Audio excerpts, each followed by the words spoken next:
Hello everyone, welcome back. This video we're going to be going back to the Gioteck VX4 PS4 controller pad.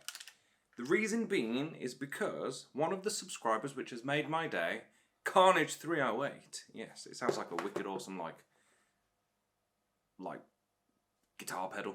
But long story short, they've got a sticky R1 button and they said, can I take it apart really? And I said, yeah, sure, why not? So that's what we're going to do. So enough of me yapping, let's have a look.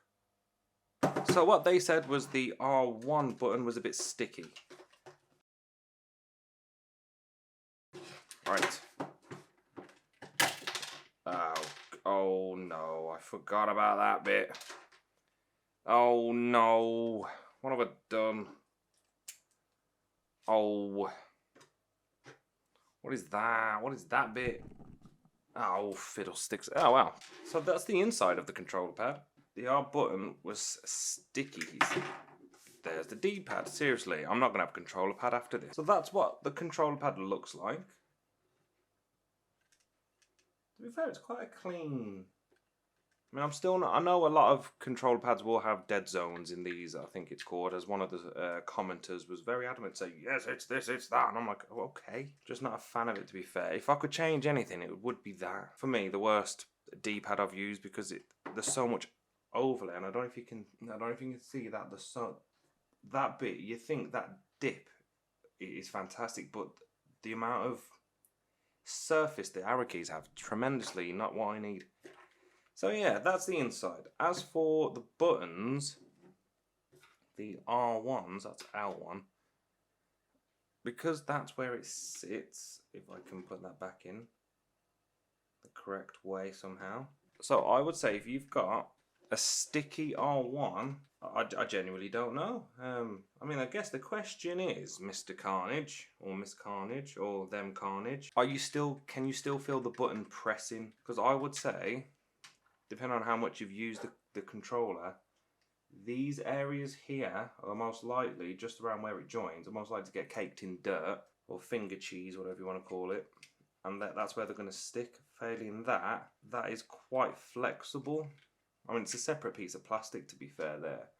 Right there, that is. So I would say, if this is sticking, it's most likely dirt there, which is stopping the actual button. The button itself may be shot.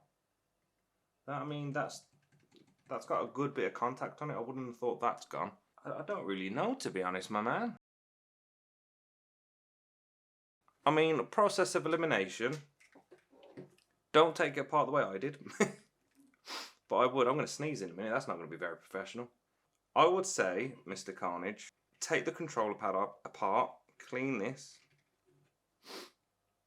Maybe clean underneath the R1, because the little joins here, they aren't that big, so there's not much plastic for the actual button itself, like the R1 bit, the black part. There's nothing really much for that to get stuck on by the looks of it. I mean, that literally, you've got the lip there,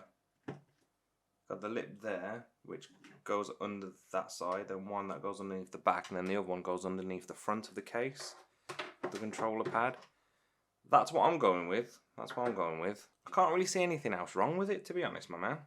I mean, not having had a problem with this, I can't really say much. The button itself's quite springy, so I'm not going to fix this while you guys watch, because well, you saw how I took it apart. So anyway, let's end this video. So, this control pad, actually quite neat inside. I thought it was going to look a little bit bare, just because of the price point of it. But one thing I will give Gioteck, they make some pretty good products. I've got a PS3 wireless controller pad. You have to put a USB dongle in the PlayStation, but I've got one of their other controller pads. Absolutely spot on.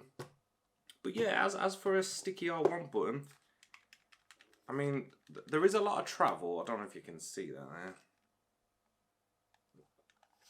Turn it around, and there you go. See, there's a lot of play in there, but nothing I would say that would make it stick. I mean, they do rock side to side pretty bad.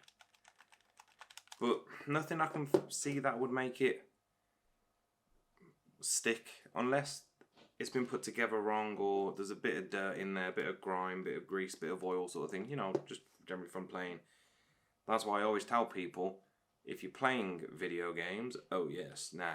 Seriously though, if you are playing, don't eat food while you're playing, or eat something that's not messy, because generally you're going to get the salts from like crisps in there, or chips if you're American.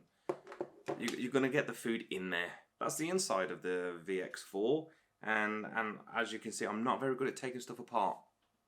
Good at breaking stuff, not good at taking things apart, or putting them back together, because I think I've put the buttons on the wrong way. Where is it? Yeah, I definitely have put them in the wrong way. Anyway, thank you very much for watching. I'll see you on the next one. Yes, I just looked at the remote to press stop. Goodbye.